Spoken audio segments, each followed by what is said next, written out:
Universities remain among the top academic institutions in the world, and that's how it ought to be.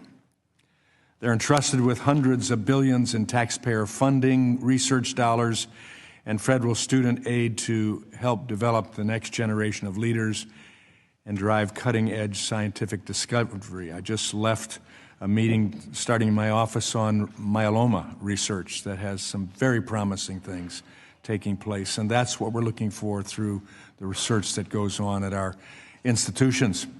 The free exchange of ideas is a core American principle and a cornerstone of higher education.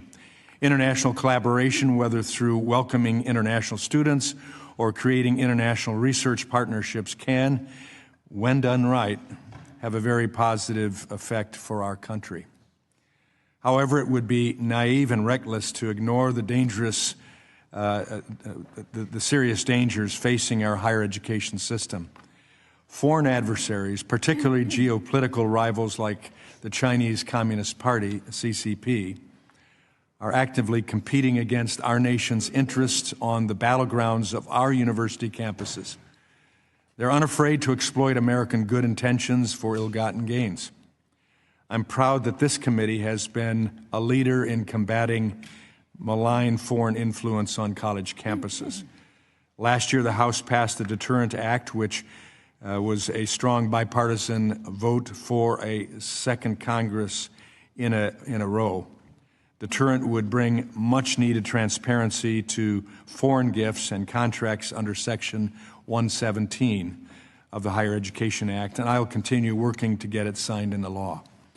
This committee's oversight has brought to light troubling partnerships between American universities and the CCP's defense-linked institutions, including joint research institutes operating with American campuses. As a result of this work, many universities have taken steps to shut down these programs. The Trump administration and Secretary McMahon have also taken this issue seriously. The Education Department has launched multiple Section 117 compliance investigations, improved the usability of disclosed data, and just last month announced an interagency agreement with the Department of State to incorporate the State Department in national security expertise. Despite this progress, recent events make it clear that the threat remains active. Last summer, there were multiple disturbing instances of potential foreign espionage on U.S. campuses. At the University of Michigan, students, employees, and faculty have been charged and sentenced for conspiracy and smuggling-related crimes. At Stanford, students were approached by foreign nationals posing as peers in an effort to get students to travel to China and share research. These instances must not be swept under the rug, and I'm excited to discuss them more in depth today at this hearing. Institutions must be proactive in addressing these threats. They should not wait for a congressional inquiry or hearing before taking a hard look at their campus culture, vetting processes, and compliances with the law. Openness is one of our great strengths, but it cannot become our greatest weakness. We can and we must ensure that academic collaboration strengthens America, not our adversaries. With that, I yield to the ranking member, the gentlelady from Oregon, Ms. Bonamici.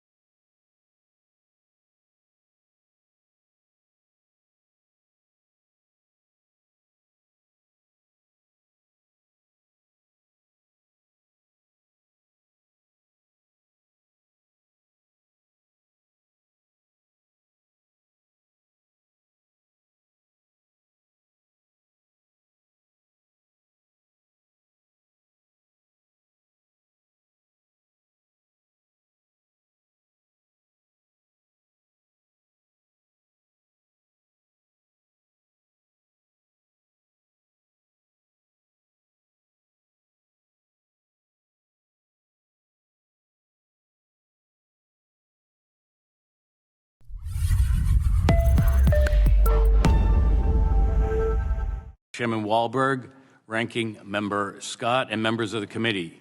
Thank you for the opportunity to speak with you today about research security at the University of Michigan. My name is Domenico Grasso, and I have the privilege and honor of serving as the president of the University of Michigan since May 2025. My term will end this coming May. As an engineer and an Army veteran who currently holds a top-secret security clearance, I am deeply committed to protecting our nation's security and ensuring that the university continues to support the research, talent, and partnerships that help make Michigan special. The University of Michigan is one of the nation's largest and most prominent research universities. It comprises 3 campuses and nearly 75,000 undergraduate and graduate students and 60,000 faculty and staff. We have more than 110 programs ranked in the top 10 across the nation.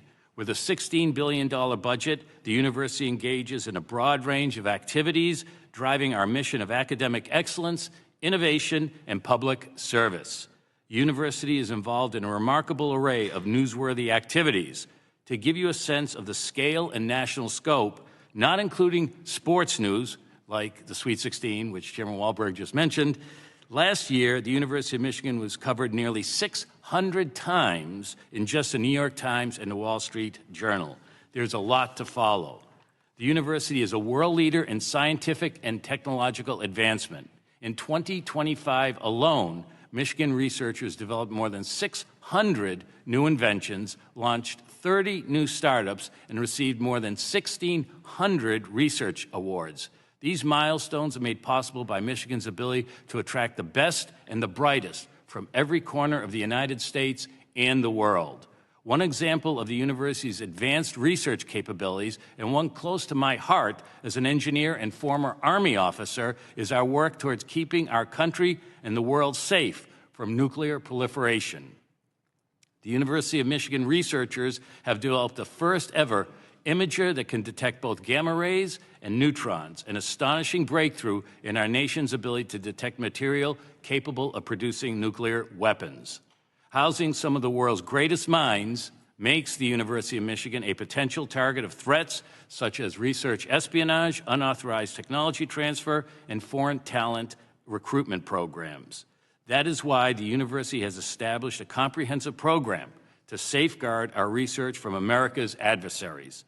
We share this committee's commitment to research integrity and have no tolerance for behavior that may risk the security of our nation. In isolated but serious incidents, a small number of university students and researchers from China have been arrested for unlawful activities. In each case, individuals carried out their unlawful acts without the university's knowledge. Once alerted, we acted swiftly and decisively, working with federal law enforcement, promptly terminating student work visas, and severing all ties with those individuals. The university has a comprehensive research, security, and compliance program, which includes risk management for international collaborations, mandatory training, and data security protocols to ensure secure and safe research. We are meeting the increased threat with increased security. We are setting university-wide standards for visiting researchers and expanding use of background checks.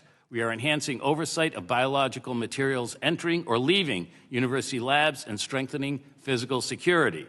And we are working to open more regular lines of communication with federal regulatory, law enforcement, and intelligence agencies. Safety and security is a team effort. And at Michigan, we know how important it is to be a team player. We stand committed to protecting the interests and security of the United States. This commitment is illustrated by our decision to end a relationship with a university in China that is seen as a potential threat to America's interests. We made this decision after discussion with this committee and the House Select Committee on the CCP. We have a special bond with this committee as 3 of our close Michigan friends and neighbors, Chairman Wahlberg and Congresswomen McClain and Stevens, serve on it. We look forward to continuing our dialogue with this committee to ensure that the interests of Michigan and of the nation are protected from both known threats we face today and those that may occur in the future. I look forward to our conversation. Thank you.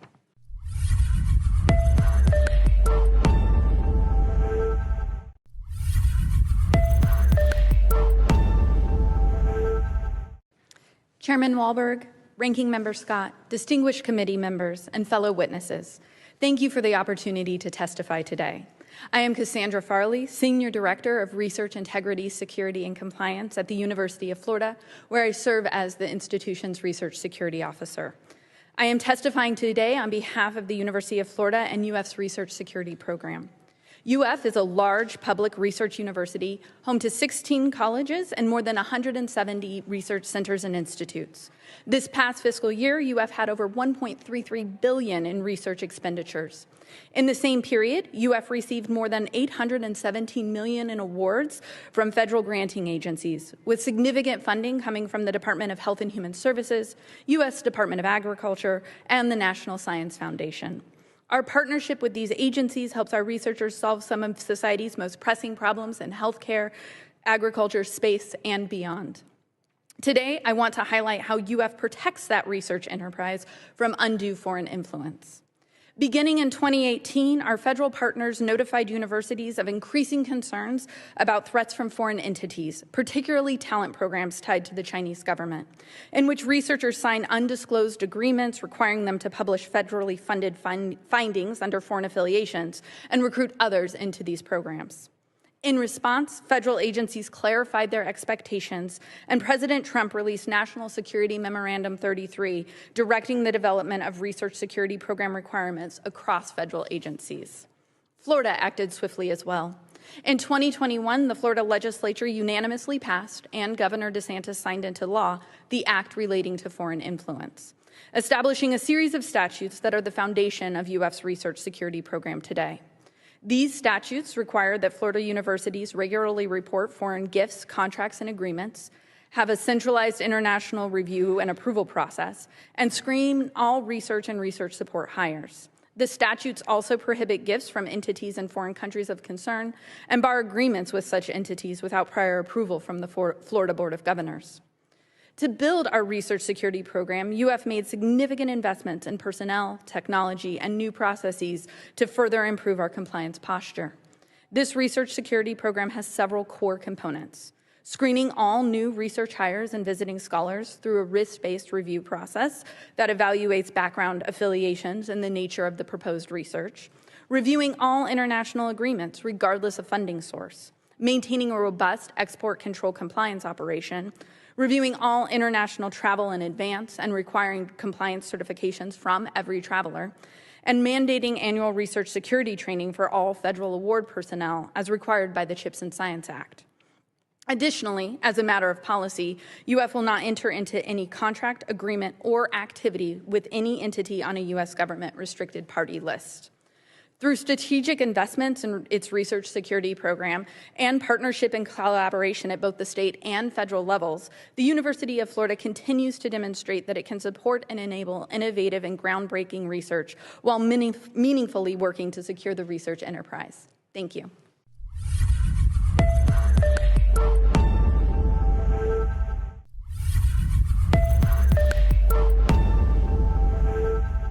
Chairman, Ranking Member, and distinguished members of the committee, thank you for the opportunity to testify today.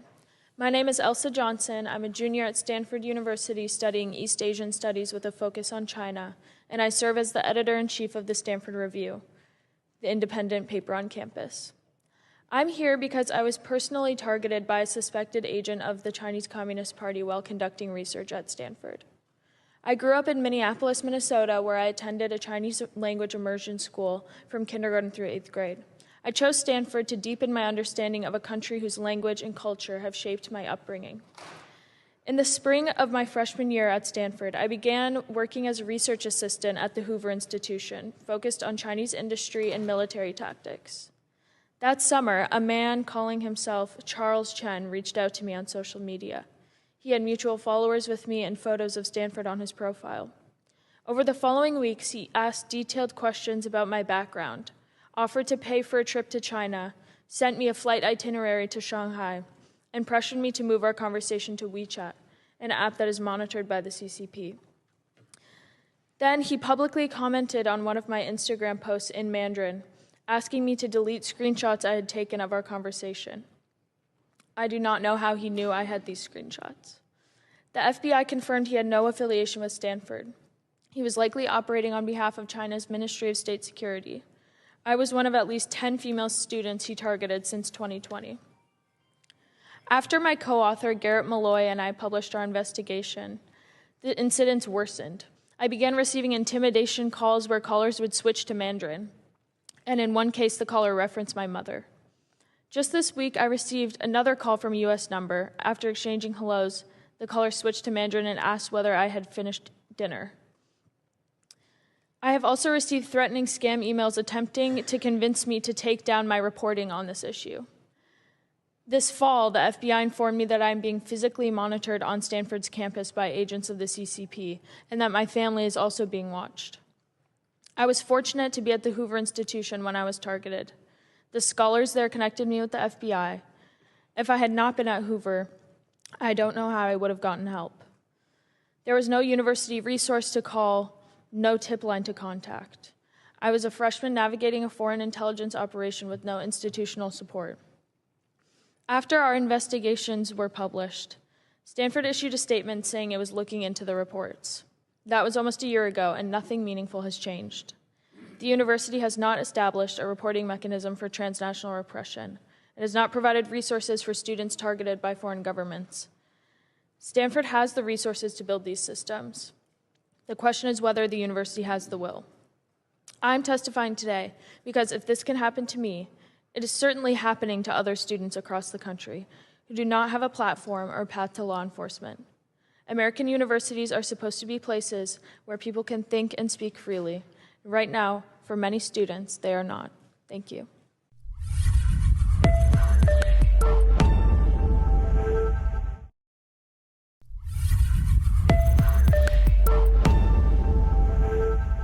Universities remain among the top academic institutions in the world, and that's how it ought to be. They're entrusted with hundreds of billions in taxpayer funding, research dollars, and federal student aid to help develop the next generation of leaders and drive cutting-edge scientific discovery. I just left a meeting starting in my office on myeloma research that has some very promising things taking place, and that's what we're looking for through the research that goes on at our institutions. The free exchange of ideas is a core American principle and a cornerstone of higher education. International collaboration, whether through welcoming international students or creating international research partnerships, can, when done right, have a very positive effect for our country. However, it would be naive and reckless to ignore the dangerous the serious dangers facing our higher education system. Foreign adversaries, particularly geopolitical rivals like the Chinese Communist Party, CCP, are actively competing against our nation's interests on the battlegrounds of our university campuses. They're unafraid to exploit American good intentions for ill-gotten gains. I'm proud that this committee has been a leader in combating malign foreign influence on college campuses. Last year, the House passed the Deterrent Act, which was a strong bipartisan vote for a second Congress in a row. Deterrent would bring much-needed transparency to foreign gifts and contracts under Section 117 of the Higher Education Act, and I'll continue working to get it signed into law. This committee's oversight has brought to light troubling partnerships between American universities and the CCP's defense-linked institutions, including joint research institutes operating with American campuses. As a result of this work, many universities have taken steps to shut down these programs. The Trump administration and Secretary McMahon have also taken this issue seriously. The Education Department has launched multiple Section 117 compliance investigations, improved the usability of disclosed data, and just last month announced an interagency agreement with the Department of State to incorporate the State Department in national security expertise. Despite this progress, recent events make it clear that the threat remains active. Last summer, there were multiple disturbing instances of potential foreign espionage on U.S. campuses. At the University of Michigan, students, employees, and faculty have been charged and sentenced for conspiracy and smuggling-related crimes. At Stanford, students were approached by foreign nationals posing as peers in an effort to get students to travel to China and share research. These instances must not be swept under the rug, and I'm excited to discuss them more in depth today at this hearing. Institutions must be proactive in addressing these threats. They should not wait for a congressional inquiry or hearing before taking a hard look at their campus. Foreign nationals posing as peers in an effort to get students to travel to China and share research. These instances must not be swept under the rug, and I'm excited to discuss them more in depth today at this hearing. Institutions must be proactive in addressing these threats. They should not wait for a congressional inquiry or hearing before taking a hard look at their campus culture, vetting processes, and compliances with the law. Openness is one of our great strengths, but it cannot become our greatest weakness. We can and we must ensure that academic collaboration strengthens America, not our adversaries. With that, I yield to the ranking member, the gentlelady from Oregon, Ms. Bonamici.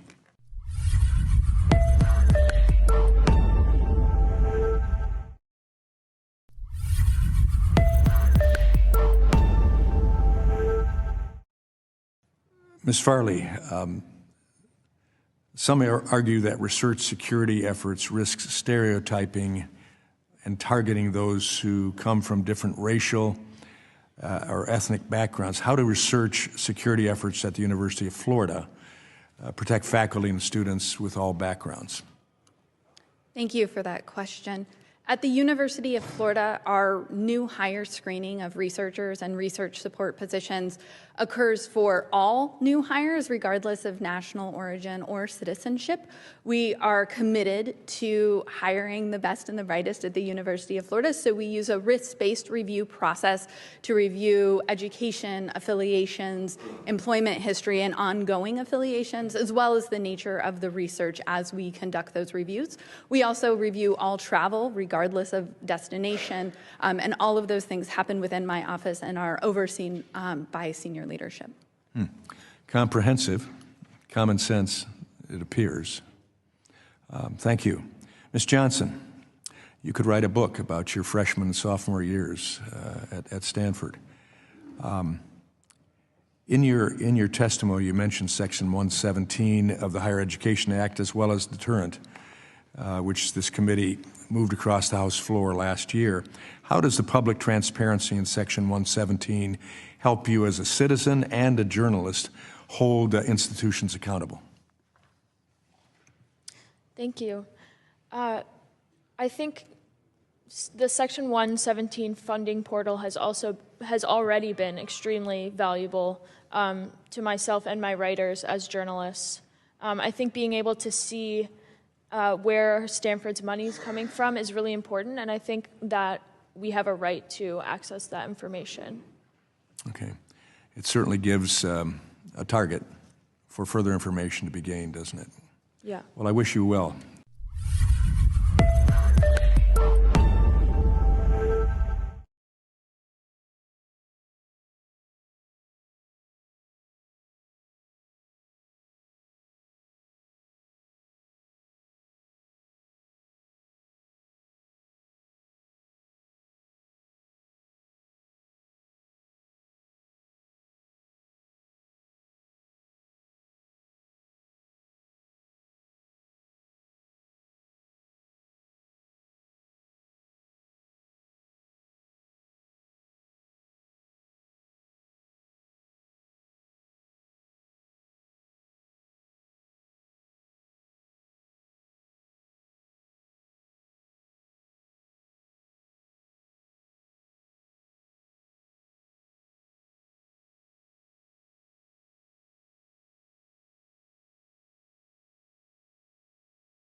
Mr. Grasso, last year facing congressional pressure, Michigan ended its partnership with Shanghai Jiao Tong University after 5 Chinese students were caught spying at night and taking illegal photos of U.S. military drills and equipment on the remote Michigan installation Camp Grayling.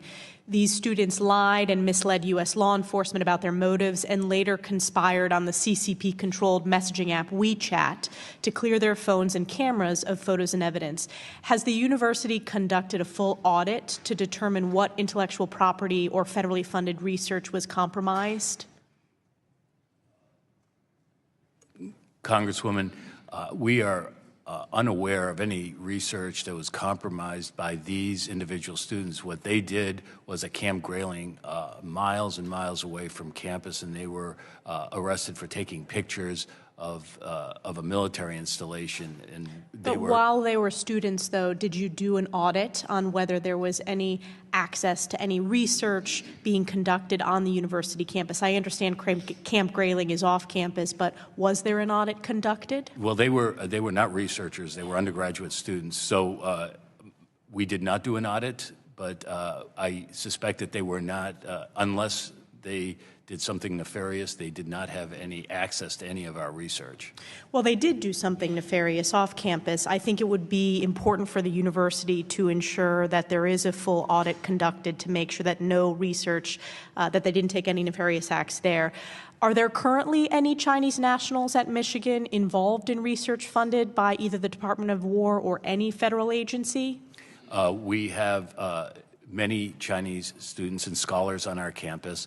I don't know what all their projects are. To your previous point, I will take that back to our team and ask them to look at potential access of those students on our campus. But I do not know what all of our researchers are involved in and whether they are. I would suspect that some of them are on federal grants. The military and Department of Defense has very strict requirements as who can participate in their research. So if they're not U.S. citizens, they would not have access. There were also multiple cases of Chinese nationals connected to the university who were charged and arrested for attempting to smuggle biological materials into the United States last year. What is Michigan doing to vet foreign students? Specifically, what types of reviews are taking place on students from foreign countries who will have access to sensitive research? Congresswoman, we have improved and we're continuing to improve our background checks for all of our researchers and students that come into the country. But we also have to partner more closely with our federal intelligence community to make sure that these students are vetted before they're allowed to get visas to enter our country as well. What percentage of students are foreign nationals at Michigan? We have about 8,000 foreign students or international students out of 75,000. Okay. I want to turn, Ms. Johnson, your testimony is extremely concerning. Thank you for being here and sharing your experience. You mentioned that some of the frustrations you had in Stanford's lack of action to combat the threat of Chinese espionage towards students. Can you characterize your personal interactions with the university? Were they cooperative, or was the university reluctant to engage with you? Thank you. The university was very reluctant to engage with me. After we published our first article, there was some outreach, a little email saying they're taking our concerns seriously and they're looking into it. And we met with some administrators, and they, sort of said there's nothing they can really do about it. So I have definitely sensed that. Did they refer it to law enforcement? No, I had to go to law enforcement myself. Mm-hmm. Was there any retaliation or backlash from the university against you or Stanford Review, where I understand you're the editor-in-chief? Yeah, I think among the student body, we're not popular at times, and this is definitely one of those cases. But it wasn't terrible. Beyond the transnational repression that I was facing, campus was okay. The transnational repression, though, that should not be happening to American undergraduates who are studying, learning their research, putting together their academic portfolio. Again, thanks for being here and bravely sharing your story. Yield back.